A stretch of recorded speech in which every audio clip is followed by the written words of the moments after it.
High, আমি doctor Arka Sahu. আজকে আমরা আলোচনা করব আরসিটির পরে আমরা দেখে থাকি যে দাঁতে অনেক সময় পেন হয়ে থাকে।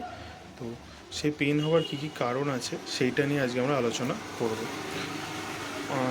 আরসিটির পরে অনেক পেশেন্টদের ক্ষেত্রেই দেখা যায় বা পেশেন্টের কমপ্লেন থাকে যে আফটার 2 or 3 days পেশেন্টের দাঁতে আরসিটি কমপ্লিট হওয়ার পরেও বা ডিউরিং আরসিটি পেন হচ্ছে।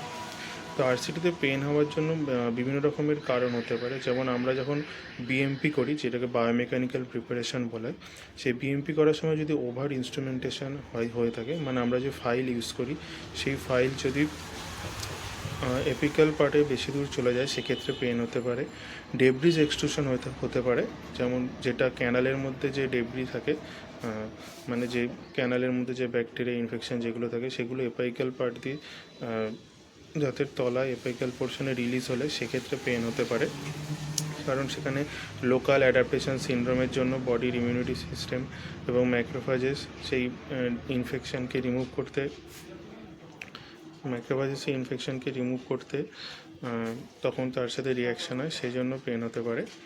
এছাড়া আমরা যখন অবচুরেশন করি, অবচুরেশনের পরে আমরা যখন সিলার দিয়ে গাটা পারচা ক্যানালের মধ্যে ঢুকিয়ে অবচুরেশন করি, সেক্ষেত্রে অনেক সময় অ্যাপিক্যাল পার্ট দিয়ে অবচুরেটিভ মেটেরিয়াল যে সিলার ইউজ করি আমরা, সেটা যদি বেরিয়ে গিয়ে থাকে সেজন্যও পেন হতে পারে।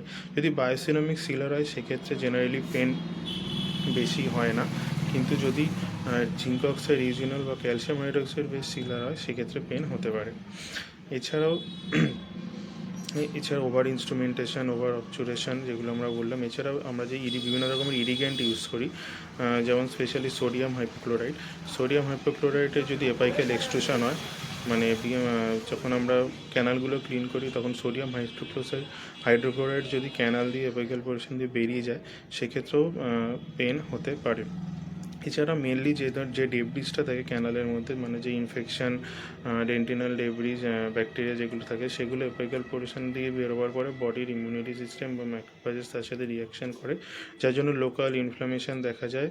অনেক ক্ষেত্রে পাস ডিসচার্জও দেখতে পাওয়া যায়, তবে সেটা ধীরে ধীরে জেনারেলি ন্যাচারালি সাবসাইড করে যায় আর পেনটাও কমে যায়। তো পেনটা খুব নর্মাল এবং কমন জিনিস একটা, যেটা অ্যান্টিবায়োটিক বা অ্যানালগেসিক মানে অ্যান্টি ইনফ্লামেটরি অনেক সময় নিলে সেক্ষেত্রেও দ্রুততার সাথে কমে যেতে পারে।